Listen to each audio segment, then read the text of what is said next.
Por falar em cultivo, Silvano Abreu é consultor e trabalha tanto no Brasil como em outros países da América Latina. E ele busca desenvolver manejos para auxiliar os produtores. O assunto da conversa é sobre biológicos e como que esses biológicos podem atuar no desenvolvimento da lavoura. Eu estou com o Silvano Abreu, que é consultor, e o nosso tema é a nova safra e o que vem de novo por aí na área dos biológicos. Oi, bom, sempre um prazer estar aqui com vocês, sucesso no campo, eu já sou parte da família, né? Sempre eu tenho a oportunidade de conversar um pouquinho com vocês e fico muito agradecido por isso.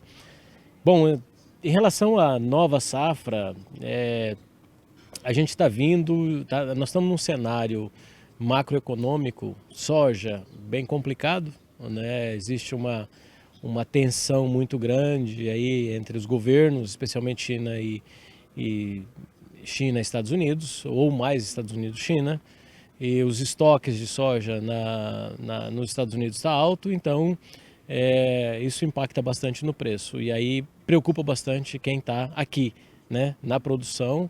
Nós sofremos bastante impacto disso. Bom, o que a gente pode fazer para que nós tenhamos o menor impacto ou o menor reflexo desse baixo preço da soja na nossa produtividade, né? Então, o que a gente pode fazer? Eu acho que a ativação biológica do ambiente produtivo, como você puxou o assunto da ativação biológica, é muito interessante. Por que é muito interessante? Porque existe uma relação custo-benefício muito boa do uso de biológicos, certo? Na maioria dos casos que eu tenho utilizado nas lavouras, nós temos respostas bastante positivas, né? O que nós temos utilizado? Existem vários bacilos, que são bactérias que protegem a raiz da planta, evitam que essas plantas adoeçam, né? Alguns desses bacilos, inclusive, têm um efeito no controle de nematóides, que é um problema sério, existente no Brasil, principalmente no cerrado brasileiro, um problema muito sério de nematóides, e os bacilos ajudam muito, alguns bacilos, a controlar nematóides, baixar as populações e impactar menos na produtividade da soja, né?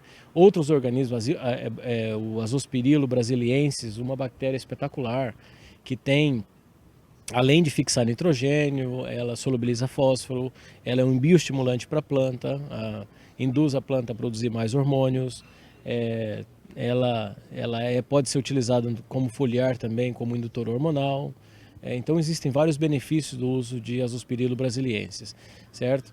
Mas a gente nunca pode esquecer da base, né? O conceito agronômico que inclui rotação de culturas, que inclui o uso de diferentes culturas no mesmo sistema, que inclui às vezes associação de culturas, você ter um milho e colocar uma braquiária dentro, ou ter um milho e colocar um pânicum dentro, uma outra gramínea dentro dessa braquiária, desse milho, ou até mesmo uma leguminosa, né? Fazer um giro dentro da fazenda de outras culturas que não somente soja e milho. Isso tudo ajuda o sistema a se transformar num sistema mais produtivo, num sistema menos suscetível a doenças, um sistema onde você depende menos de investimentos com produtos, porque você está buscando um sistema mais equilibrado e certamente você vai ter um sistema com menor demanda de produtos e com maior produtividade. Era isso que eu ia comentar agora, essa questão do equilíbrio entre produto químico e biológico, que às vezes o biológico até trabalha alguns nutrientes que já estão no solo ali para poder ajudar. Certamente, muito bem colocado. O uso de insumos biológicos, né, vários deles, por exemplo, o fósforo, né? Às vezes tem muito fósforo no solo, esse fósforo está retido numa condição não disponível para a planta, né? Existem algumas bactérias que conseguem solubilizar esse fósforo e colocar ele de uma forma disponível para a planta. Não todo, obviamente que não, mas parte dele. Isso pode ajudar também a aumentar a produtividade. E outros organismos que ajudam a proteger. Se eu protejo raiz, eu produzo mais raízes. Então, produzindo mais raízes, essas raízes podem buscar esse fósforo que está no solo. Então, assim, uma forma indireta também de disponibilizar mais fósforo, utilizando biológicos, né? Então, eles trazem muitos benefícios, é um custo bastante interessante para o produtor. O senhor citou sobre nematóides. Existem aqueles nematóides que são também benéficos para a planta e alguns nematóides que combatem outros nematóides. Isso também existem os produtos biológicos que ajudam nisso? Normalmente os nematóides, né, tem duas espécies mais agressivas e mais causadoras de dano agrícola. E sim, existem produtos biológicos que ajudam bastante, né? O principal produto biológico é uma planta que controla populações de nematóides, que é a crotalária. Então a crotalária, num sistema de rotação, a inclusão da crotalária ajuda a baixar muito as populações de nematóides em lavouras. E isso os resultados são muito rápidos, né? A obtenção desses resultados são muito rápida. Então, ajuda bastante. Além da crotalária, que é um biológico porque é uma planta, você tem também bactérias que ajudam no controle dos nematóides.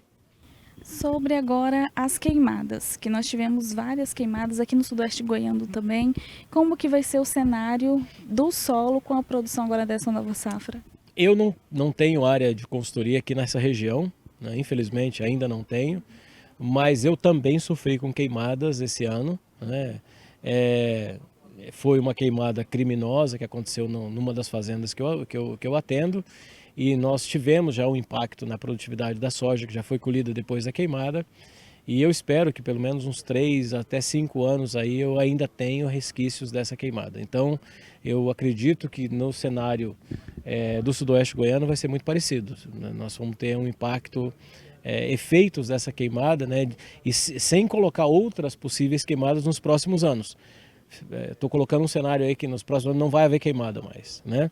Mesmo assim, mesmo não havendo outras queimadas nos próximos anos, eu acredito, espero que ainda 3, 4 anos daqui para frente ainda teremos efeitos nesse solo dessa queimada. Por quê? Porque quando você queima, você primeiro perde nutrientes, né? O nutriente mais ligado à qualidade do solo é o carbono. Perde muito carbono, perde nitrogênio, né? Perde estrutura de solo quando queima, né? Então quebra muito, desagrega o solo, perde muito essa estrutura de solo, perde muito, tem um impacto muito severo na biologia do solo, porque você mata os micro-organismos, especialmente os micro-organismos aí dos primeiros 5, 7 centímetros de profundidade, é onde tem a maior concentração de micro-organismos, tem uma grande mortandade de micro-organismos por temperatura. Você leva a temperatura aí num patamar de esterilização, você esteriliza praticamente o solo com queimadas. Então, muito impacto muito negativo no solo em função dessas queimadas. E as análises de solo nesses campos vão ser mais fundamentais do que o normal para poder repor esses nutrientes agora, num alto nível, provavelmente? Assim, é importante refazer as análises de solo, mesmo que tenham sido feitas, para entender como é que está o ambiente nesse momento, né? Provavelmente tem um impacto positivo na fertilidade, porque muita do nutriente que está preso na palha, que estava cobrindo o solo, na matéria orgânica que estava no solo, ele é liberado, né? É liberado de forma imediata, então ele vai estar disponível, mas tem toda uma questão de estrutura do solo, de física do solo, que é muito impactado. Então é importante sim entender qual que é o ambiente hoje, né?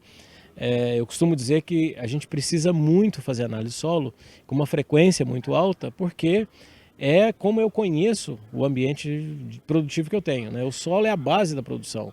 Então, se eu não entender como que esse solo está, em que condição de nutrição que ele está, como que eu vou tirar o máximo proveito da minha base de produção sem conhecê-la? Então, eu preciso conhecer muito bem. Então, fazer análise de solo em diferentes profundidades, numa frequência maior, é muito importante para a gente ter esse conhecimento da minha base produtiva. É fazer aquele acompanhamento. Exato, fazer o acompanhamento, fazer análise de solo em diferentes profundidades para conhecer a estratificação do solo, analisar o perfil do solo para ver como é que está em profundidade, qual que é a condição do solo que eu tenho, o que eu preciso fazer para melhorar e fazer com que esse solo seja mais produtivo. E o que os produtores podem fazer de manejo depois com a planta já germinada? O que eles podem fazer ali para poder melhorar esse desempenho? Eu acho que, falando de queimada, né, eu acho que é aumentar a rotação de culturas, ter mais culturas no sistema para voltar a produzir palha, toda a perda de palha que aconteceu aí com a queimada, a gente precisa recuperar a perda de raízes que aconteceu também, raízes que queimaram, solo que foi desagregado, isso tudo a gente precisa recuperar aqui, e aí o que vai recuperar isso é raiz, colocar raiz no solo, ou seja, produzir plantas que tenham um sistema radicular agressivo, forte, com um volume grande de raízes, né? Reativar a biologia, então voltar com os insumos biológicos para reativar a biologia do ambiente, né? E produzir mais massa para tentar voltar a recuperar essa cobertura que tinha e que foi queimada. Você trabalha numa consultoria na Colômbia, é isso mesmo? Também. Então, o que você pode estar percebendo agora nessa nova safra de tecnologia ou algo novo que está sendo levado para lá, daqui do Brasil para lá? Tem muita coisa, né? Tem vários consultores em diferentes culturas, tem café, cacau, em grãos, pastagens, consultores brasileiros atuando em outros países, não só Colômbia, outros países da América Latina e outros continentes também, né? Então o Brasil hoje é referência em tecnologia, na agricultura, nós temos e desenvolvemos muito e muito rápido tecnologias eficientes para a agricultura. O Brasil é um mercado extremamente atraente para as empresas do agronegócio, então todas as empresas querem vir para o Brasil, porque é um mercado que cresce numa taxa que nenhum outro mercado cresce. É um mercado que remunera bem a empresa, então as empresas gostam muito de vir, procuram muito vir para o Brasil, né?